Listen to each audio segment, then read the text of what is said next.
Hi, I'm joined by Grand Master Anish Giri, who's currently in the middle of the Sinquefield Cup, but he still agreed to take some time out of his very busy schedule to talk to us. You played in the candidates.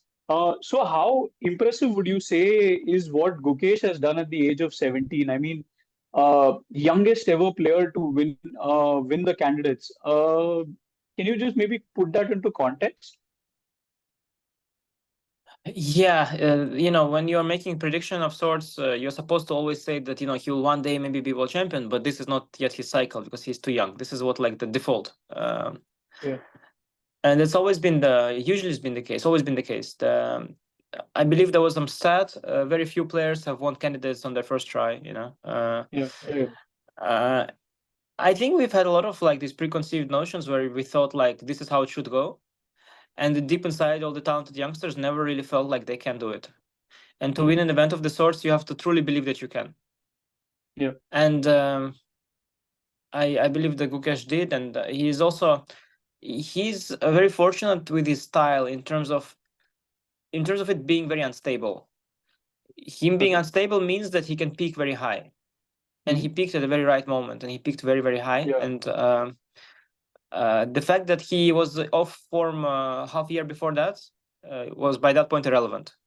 And maybe on average, he played as well, or even less good than maybe Pragananda or Mhm. maybe Noderbeck. But the average doesn't matter. It matters what your peak is and that you achieve the peak at the highest stage. And I believe that's also a quality of an exceptional player, an exceptional champion, that you are actually able to bring your best game when it matters. I believe there are two types of players: there are those who perform worse and those who perform better at the high stage. Mhm. And there are sports like where you always perform better at the training than at the. Yeah. Yeah. There are sports where you always perform better at the event than at the training, like let's say track and field, right? They never Mhm. go fully they don't know the Yeah. full capabilities because they're not going to burn themselves out at training. But let's say if you Yeah. are doing some shooting, they always perform better at the training because they're calm, and at the Olympics they're Yeah. they're nervous. But chess is the hybrid of that. In chess, you've got some players of the first type and some players of the second. And if you are that second type who is performing better at a high stake event like Gukesh, then you're very likely to become a champion. Because at the Yeah. moment when it will matter, your opponents maybe they'll choke and maybe you'll grow above yourself. And I believe he's a very promising future. Great. Uh, Also wanted to understand, you are playing in a tournament where both of them are there. Gukesh is there, Ding is there. What is your Mhm. assessment of where they are at form wise or in terms of mentality wise? Honestly, I've seen them from up close. Gukesh is looking for already many, many months. He looks extremely tense and extremely focused, hyper focused. Mhm. I was reaching that stage as a kid at some point as well, but I Yeah. felt at some point that this stage is uh, it is that this hyper focus is too much. I felt Yeah. like I felt you're risking to burn out yourself if you are that way. But maybe I'm wrong, and maybe he can handle it, and maybe that's what he Yeah. needs to become a world champion. But he looks fit, and he's playing quite well. Of course, not without mistakes, but he's playing overall quite well, and I believe he has all the chances. In terms of Dink, what surprises me is that his level of play uh, is actually quite high, very high at the moment in Mhm. this tournament. But you do still see unfortunately, you do still see visibly like his physical Yeah. condition is Yeah. not top notch. I can see it, you can hear it on his the way Yeah. he sits at the board, the way breathes or coughs, or you can see how nervous he is. He's sometimes shaking a little bit. Mhm. He has just this incredible physiological signs of weakness, and yet he's able to improve his chess level. And in this tournament currently, he hasn't lost a game yet, which is quite something. But yeah, I mean, I'm not, I don't enjoy watching people suffer. Yeah. I, Yeah. uh, I mean, I hope for him, for the most part, that he gets his physical and mental state, that he gets it to a comfortable level. Because chess is Yeah. chess. You can have a good tournament, you can have a bad tournament, but I don't want to watch colleague of mine suffer at the board. You understand? So Yeah.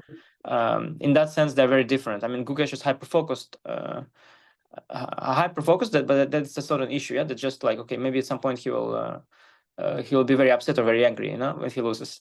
But there's no physical. I don't see any physical issue. But with Ding, I see he's physically challenged for this, and he's feeling too much pressure, and he's able to somehow stand that and perform well anyway, which goes to show how incredible level of skill he has.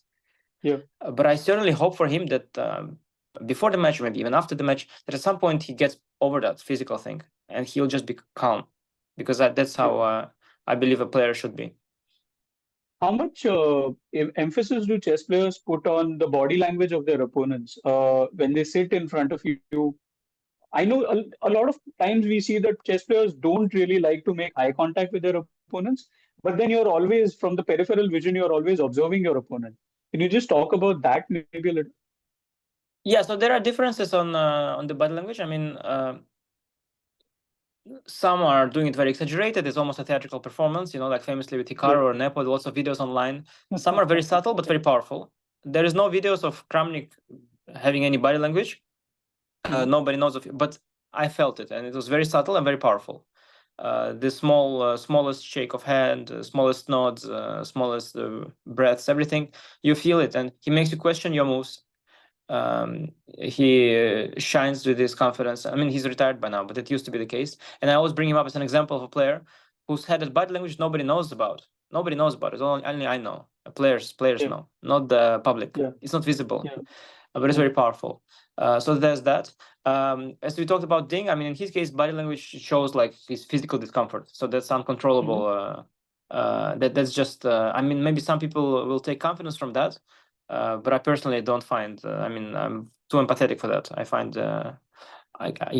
painful to watch even. Like, so there's a lot of differences there. But I believe at the top level, the top players, they always use body language to their advantage, and especially as you get more experienced, it becomes automatic. It becomes a part of you. You no longer think about it, and all the because body language costs energy.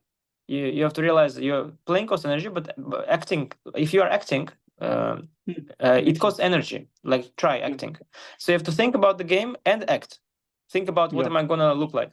That is not the right mindset. But the experienced top players, they've learned to be one with their act. They don't pay attention anymore. It is really automatic. And that's the beauty of it, because they no longer lose energy on it. They no longer waste energy on body language. It's part of them, and it's absolutely automatic and uncontrollable. And yet it's powerful, So it's like you've learned to use it as a tool without being able to control it anymore.